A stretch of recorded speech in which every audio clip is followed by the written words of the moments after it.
story you are about to hear is true. The names have been changed to protect the innocent. Fatima Cigarettes, best of all king-size cigarettes, brings you Dragnet.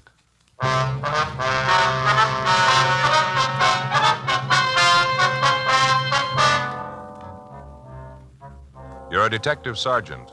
You're assigned to narcotics detail. You receive a call from a former suspect you arrested. He wants to meet with you. He claims he has information and contacts with a big narcotics ring. Your job? Check it out. Fatima, America's first, largest selling blended cigarette. Now king size. See the difference. Taste the difference. Smoke the difference. And in Fatima, the difference is quality. Yes, you get all the advantages of extra length, plus Fatima quality, which no other king-size cigarette has. Fatima quality that gives you extra mildness, a much different, much better flavor and aroma. Definitely the best quality in its class, but the same price as the cigarette you're now smoking. So compare Fatima yourself today. When you see the difference, taste the difference, smoke the difference, you'll switch to Fatima. Because in Fatima, the difference is quality. Ask your dealer for Fatima in the bright, sunny yellow pack. Fatima, best of all king-size cigarettes.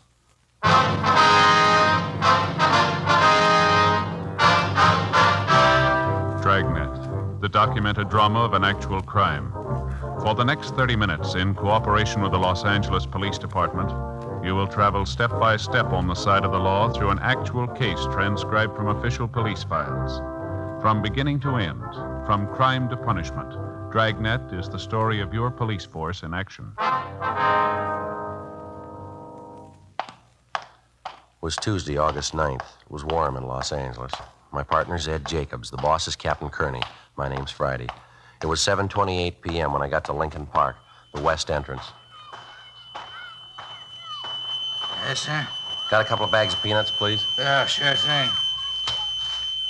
10 a bag, that'll be 20 cents. All right, thank you. Oh, thank you.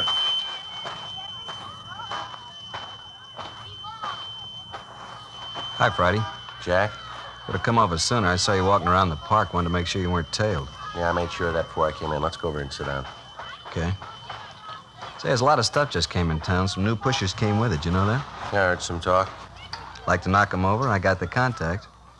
What's in it for you, Jack? Couple of reasons. Yeah? One thing, I'd like to pay you back. I got out of jail last week. I talked to the wife. She told me what you've been doing for her and the kids while I've been up. A nice family, Jack. You let them down. And you didn't. I'm not going to forget it. Wife still has that job you got her. The kid's asthma's a lot better, too. Appreciate you finding that place in Tahunga for him. It sure helped. I was glad to do it. Want some peanuts? Yeah, thanks. Now, what about this narco ring you mentioned? Remember Snuffy Brain? Yeah. Busted him the same time you did me. Got a year. Yeah. Just before I got out of county last week, he told me to go see a guy, get me a job. What kind of a job? Same kind you busted me on before. Pushing the stuff. What's the guy's name? Cadillac Red. Hmm? Yeah. New York, I think. Likes to drive big cars. I guess that's how he got the name. Huh? What's the story on him? Red's been in town a month. 4 or 5 guys with him, all from the east. Red says they got a big one to unload, 6 kilos. Heroin? Mm-hmm. Mexican stuff. They seem to be having trouble. How do you mean? Finding pushers, setting up a deal. The only contact they had out here was Snuffy. He's in a can. They're shopping around. How about some more peanuts, Jack? Yeah. You talked to this Red, did you? Mm-hmm. What's he asking from you? Like I said, he wants me to start pushing stuff for him. They need contacts bad. I let him hang. I didn't say one way or the other. He's going to phone me tonight. That's so? What do you figure you'll tell him? Depends on you, Friday. I know one thing. I'm not going to start pushing the junk again. You get around it, you handle it, you start to chippy with it. Before you know it, you're hooked yourself. You figure what you want to do, I'll help all I can. I owe you that much. You pretty sure the gang needs contacts? Hungry for them. They're sitting on 20 ounces of junk. Can't find anyone to trust to push it to. They got problems. Yeah. Think you could give me an office to him? Pass me off as a buyer? Friend of yours, maybe? There's a chance. How do you want to do it? Well, let him know you have a friend who's ready for a buy. Tell him I'm from up north. Make it Fresno. Red Mountain neighborhood. Is that all right? Okay, sounds good. This man, Cadillac Red, He's going to phone you tonight, is that right? Mm-hmm. I'll call you as soon as I hear from him. All right, fine. Don't call me at the office. Now, here. Here's my home phone. Don't worry about it. It's a silent number. I can't trace it. Mm-hmm. When you call there, if I'm not in, leave the message with my mother, okay? Your mother, okay. Pleasant 49321. Okay, I'll ring you. How much do you know about this Red? He impress you as a big operator? Middle size, I guess. He's out in New York, that's about all I know for sure. Same for the rest of the gang. He's supposed to be handling quality stuff real good. How good? Red claims it tests out 40%. I don't know what his asking price is. Where's this Red staying? Did you find that out? No, he wouldn't tell me. He was at a hotel on West 7th, but he moved yesterday. Nervous guy, doesn't settle long in one place. Guess he's got a right to be shaky. All of them have. How do you mean? Got all their dough in the white stuff. Close to 50 G's worth. Kill him if you knock him over. Grab the junk. We'll kill a lot more if we don't.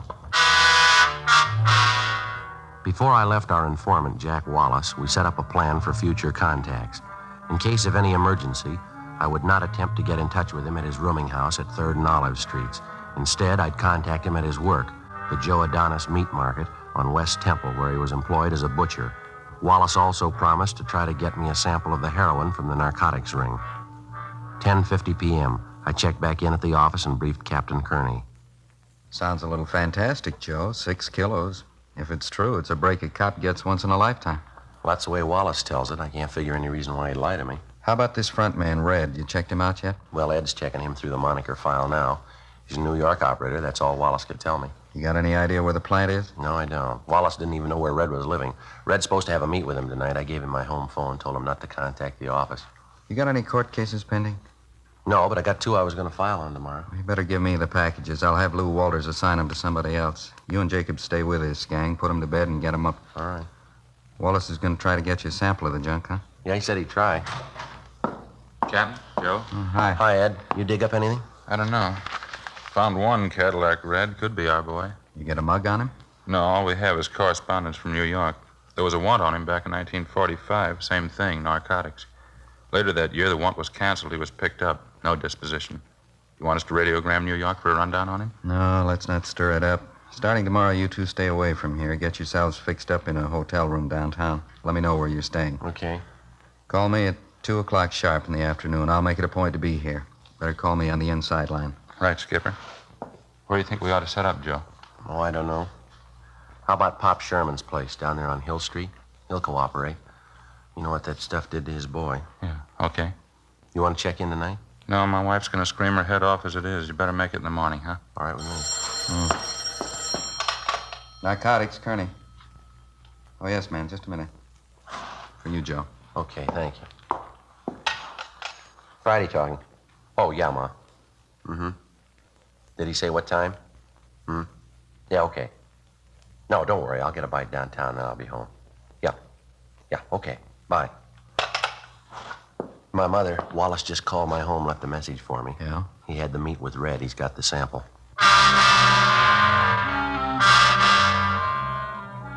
At 7:30 the next morning, Ed Jacobs and I checked in at Pop Sherman's hotel on South Hill Street and took adjoining rooms. We'd left all possible identification in our lockers at the office.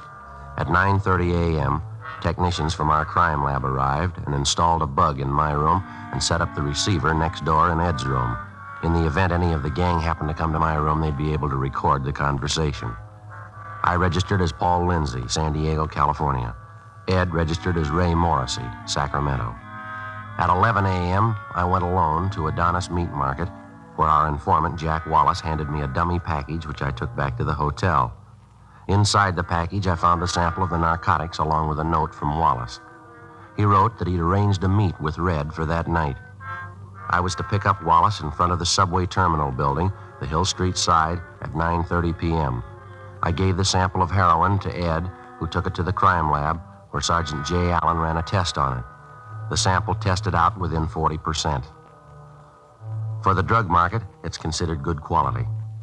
At 9:20 that night, I left the hotel and walked 5 blocks north to the Hill Street entrance of the subway terminal building. Wallace was there waiting for me. He said we were to meet Red at a hotel on West 54th Street. 9:47 p.m. We got to the hotel, went to a room on the 2nd floor. This one here. Okay. Yeah? Yeah, who's that? It's Jack. Money? Red, this is my friend I was telling you about. Yeah? Paul Lindsay. Paul, this is Red. Hi. Yeah, I hear you got some H to unload, huh? What you talking about? What is this, Jack? You giving me a bum steer here? Relax, huh? It's all right. He's solid, Red. You can talk. No, he talks too fast and too much. I'm here to do business. If you're ready, I am. If you're not, say so. I haven't got the time to play cozy with you. Oh, now, take it easy with you. We get along a lot better. What do you want? Jack vouched for me. Isn't that enough for you? The guy who vouched for Jack's in the county jail. We haven't been able to talk to him. Where have you done business before? Well, I could ask you the same thing. Now, look, mister, we got one thing in common here. You got something to sell. Maybe I want to buy it. If we can't get together, let's forget the whole thing right now. You're not the only pusher in town. This chair over there, why don't you sit down? I'll fix a couple of drinks. Jack can fix them. Let's find out if you and I can get together. All right. Same, Paul, bourbon and water? Yeah. Well, how about it? How much you got to sell? Take it easy, huh? There's no rush. We can talk better over a couple of drinks. Well, maybe you got the time, mister. I haven't. How much can you furnish me with?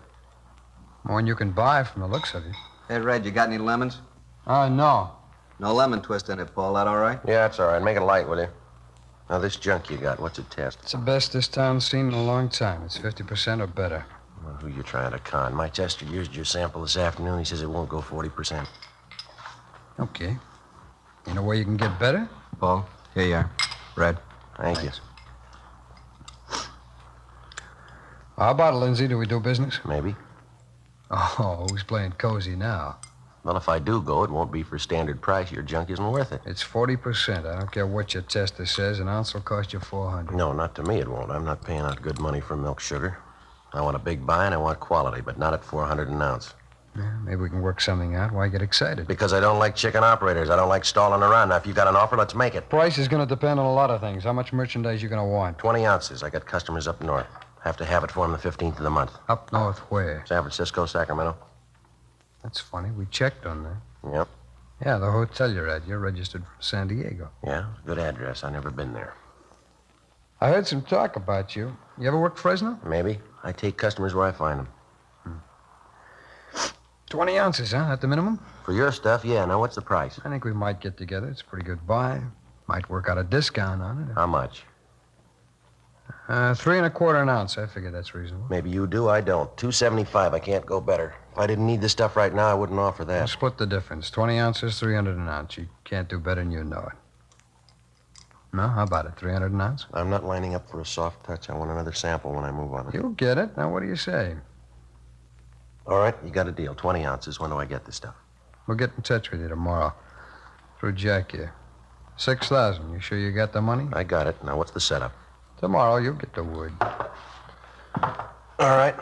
If I don't hear by 4 p.m., I'll know you're gone hinky. I'll look up somebody else. You'll hear. How about it, Jack? You ready to go? Yeah, okay. See you later, Red. Jack? Yeah? You got a wife and a couple of kids. Mm-hmm. That's right. How are they, Jack? Okay, fine. Why? Nothing. I'll talk to you later, Jack. 10:40 p.m. The informant, Jack Wallace, and I took a cab back downtown, and I dropped him off.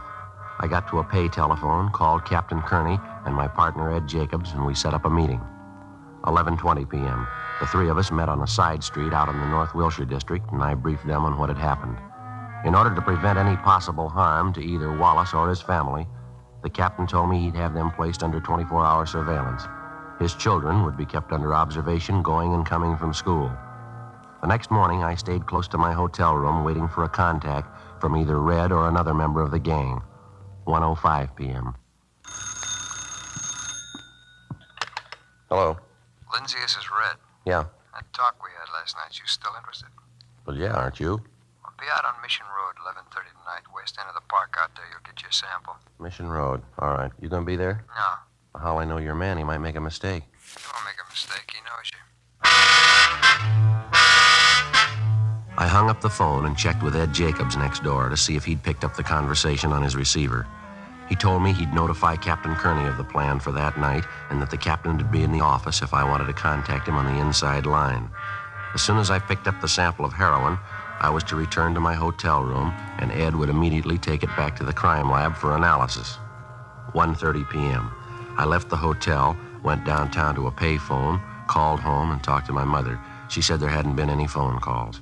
I walked around for a couple of hours, went to a late afternoon show, and then I went over to Frank Tang's place for dinner.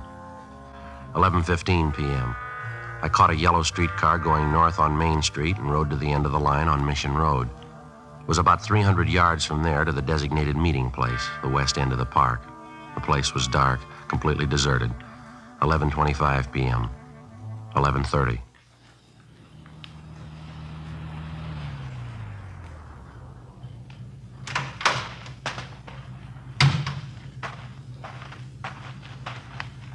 Lindsay? Yeah. Package you want? Eucalyptus tree back there in the middle of the park. Where? Straight back there. You can't miss it. You'll find the package under a rock at the bottom of the tree. See you later.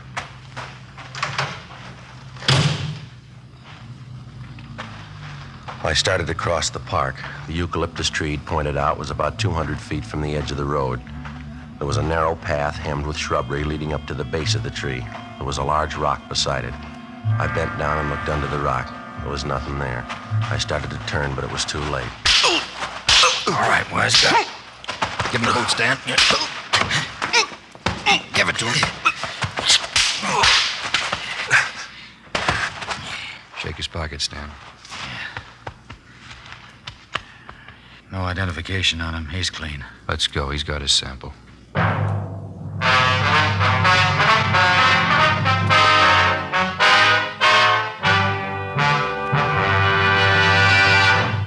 You are listening to Dragnet, authentic stories of your police force in action. Fatima, America's first, largest-selling blended cigarette. Now king size. See the difference, taste the difference, smoke the difference. And in Fatima, the difference is quality. Yes, you get all the advantages of extra length, plus Fatima quality, which no other king-size cigarette has. You see, Fatima contains the finest domestic and Turkish tobaccos, superbly blended. And Fatima is extra mild, with a much different, much better flavor and aroma. Fatima, definitely the best quality in its class, but the same price as the cigarette you are now smoking. No wonder more smokers now insist on king-size Fatima than ever before. Friends, try Fatima. Buy several packs. Compare them. We're convinced you'll start the new year with Fatima. Yes, when you see the difference, taste the difference, smoke the difference, you'll switch to Fatima. Because in Fatima, the difference is quality. Buy Fatima. Best of all, king-size cigarettes.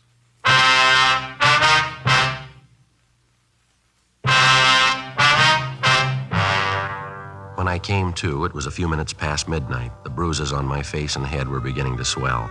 I felt dazed, sick to my stomach. I made my way out of the park and down the road to a public phone booth where I called my partner, Ed Jacobs.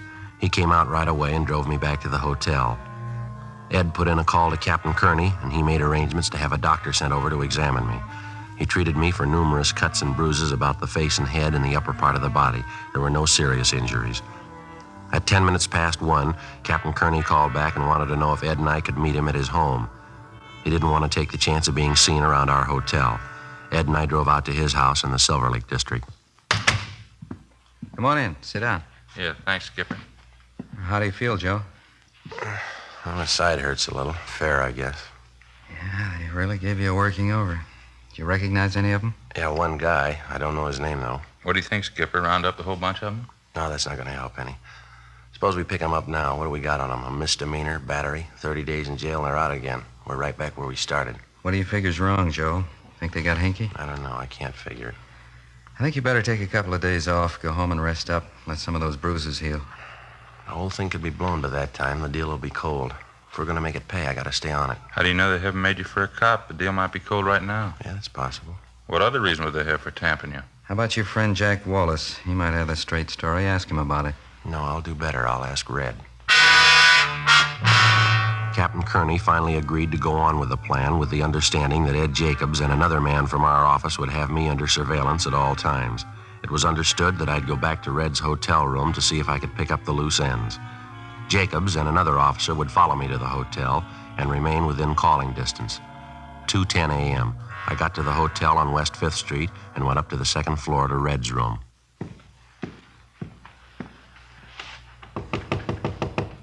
Yeah, who's there? Lindsay. How you doing, Lindsay? You lousy pink.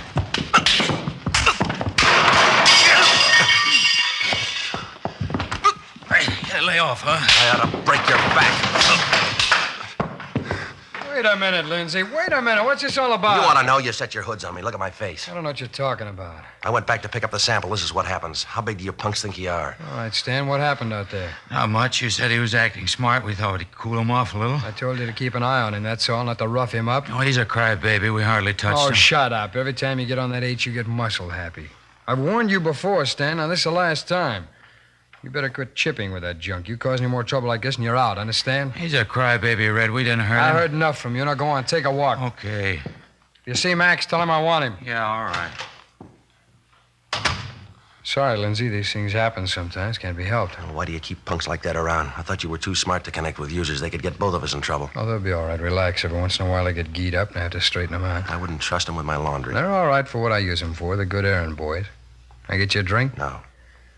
All right, what about the stuff? You ready to move on the deal? I've been ready. I told you I needed the stuff for the 15th. How about tomorrow night? What's the matter with right now? Oh, now, you know better than that. I don't keep the plan around here. I'll call you at 8 o'clock tomorrow night. I still haven't got the sample. You don't need one. It's as good as the first one you got.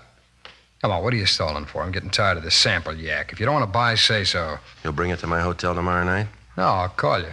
I'll tell you where you can pick it up. 20 ounces, 300 an ounce, right? Yeah, no phony stuff. You keep your hands on the table, so will I. You deliver the merchandise, I'll pay the money. What are you worrying about? I trust you. Why can't you trust me? Yeah, sure I did. Look at my face. 3:05 a.m. I left Red and went back downtown to my hotel room. A few minutes after I got in, I heard Ed Jacobs and Lieutenant Lou Walters enter the adjoining room. I checked the hallway first, and then I went next door and briefed him on what had happened with Red. I told him I'd let Ed know about the time and the place of the meet as soon as I heard. Walters said he'd keep enough men ready at the office to cover the area on short notice. I went back to my room, took a shower, and got some sleep. At 8 o'clock that night, I was in my room standing by the phone. I waited. No call. 8:30, 9 o'clock, 9:15, still no word. 9:25 p.m. Hello. Lindsay, this is Red. Sorry I'm late. I couldn't get to the plant. Well, what's the pitch? It's all set. Norwich Grill, West 7th Street. When? 10:30 sharp. Before he hung up, Red told me to meet one of his pushers in the last booth at the back end of the grill. He said I'd recognize him. The man would have the package of heroin wrapped in newspapers. I was to hand him $6,000 and he would give me the package. I immediately contacted Ed in the room next door and he notified the office. At 10:15 p.m., I left the hotel with a dummy package of money containing 6 marked bills. 10:28 p.m. I got to the Norwich Grill on West 7th Street. It was almost empty. I went to the rear booth where I found one of Red's pushers, Stan, drinking coffee. Right on the dot. Sit down, Lindsay. Yeah. Well, let's not camp on this thing. You got the money? I done business with you before. Where's the stuff? Didn't Red tell you where to be? Yeah, wrapped up in that newspaper. He told me there'd be some stuff under a rock one time. It wasn't there. I want to look. What's the matter? Don't you trust me? You think I got a reason to? All right. Have a look. Yeah, you satisfied? No. Open it. All right. It's all there. I saw it made up. That enough for you? Yeah. Okay. You just made a deal. Yeah, what do you have? Coffee, black, piece of apple pie. All right. You? Coffee. All right. Okay, stuff's there. Now, how about the loot? I got it. Let's have it. 6 G's. Red wants me back in a hurry. Well, relax. We'll have some coffee. This is a big deal. Money. Now, how about it? All right. There you go. What's the matter with you? What are you shaking about? Nothing. I'm a little nervous. Red wouldn't let me have a fix before I left. Getting a little sick. I'm gonna have a look here. What are you doing? Red told me to tell you not to open it till you got it back to him. Who are you kidding, mister? All right, you go ahead and open it up. You'll have to answer for it, not me. Sure. Hey, now what's the deal? Only a few bills in here. The rest of it's paper. You trying to beat us? It's already done. You won't get away with this. We'll fix you up. Max is outside. Friday, we saw him take the envelope. You get the stuff? Yeah, right here. Guy waiting outside, Joe. We got him. They're taking him in now. Cops, lousy cops. Wait till Red hears about this. He will. Ed? Yeah, I'll get him. Okay, let's go. Come on, fella, move. Well, what are you grabbing me for? I deliver the stuff, that's all. These big deals aren't mine. I'm small time. Fix once in a while, that's all I want. Just little fixes. The biggest deal I ever made. Yeah, sure. It's the truth. Now, what about Red? He's got a lot of this stuff left. This guy's above him. Big dealers. Why don't you get them? We'll get him.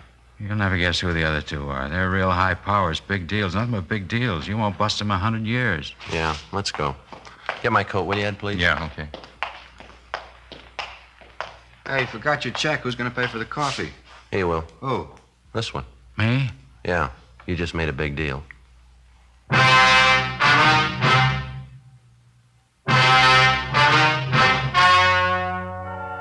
The story you have just heard was true. The names were changed to protect the innocent. On August 13th, the booking was made at the Los Angeles Police Department, Watts Substation, City and County of Los Angeles, State of California. In a moment, the results of that booking. And now, here is our star, Jack Webb. Thank you, George Fenneman. Friends, last year we were honored with thousands of letters from listeners all over the country. Letters telling us that you've bought Fatimas and you find them the best of all king-size cigarettes. Well, thanks to you and the many thousands of other smokers who have switched to Fatima. Now, if you haven't tried Fatimas yet, make this your cue for the new year. Next time, get yourself a pack of Fatimas. Compare them. See the difference. Taste the difference. Smoke the difference. And when you do, I'm convinced that you'll switch to Fatima. Because believe me, in Fatima, the difference is quality.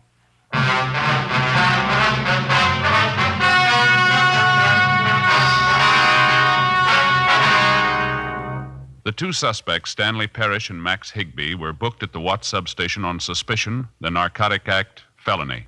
After a meeting in the district attorney's office, they expressed their desire to assist the police in the apprehension of the outstanding members of the gang. They were filed on, and before a magistrate in municipal court, they waived their right to a preliminary hearing to conceal the fact of their arrest. Next week, The Big Red, Part 2. Ladies and gentlemen, to build our strength against aggression, we must equip our armed forces with the weapons of war. At the same time, we must produce adequate supplies of civilian goods in order to keep prices down and defeat inflation. We can meet this double challenge by raising our productivity, by turning out more goods and services for every hour we work, and by refusing to let up until our nation is secure. Remember, the better we produce, the stronger we grow.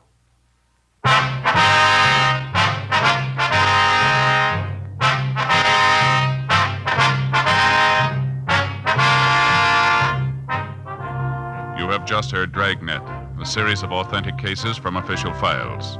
Technical advice comes from the Office of Chief of Police W.H. Parker, Los Angeles Police Department.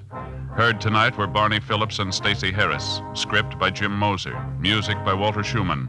Hal Gibney speaking.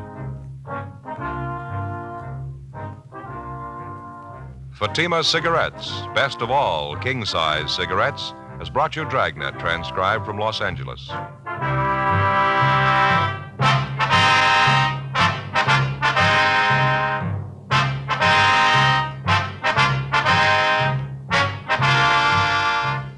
Every day during every one of your waking hours, NBC broadcasts the very finest in comedy, mystery, music, drama, news, and programs of public service. So always set your dial to NBC, the leader in radio programming. Counter Spy fights international intrigue next on NBC.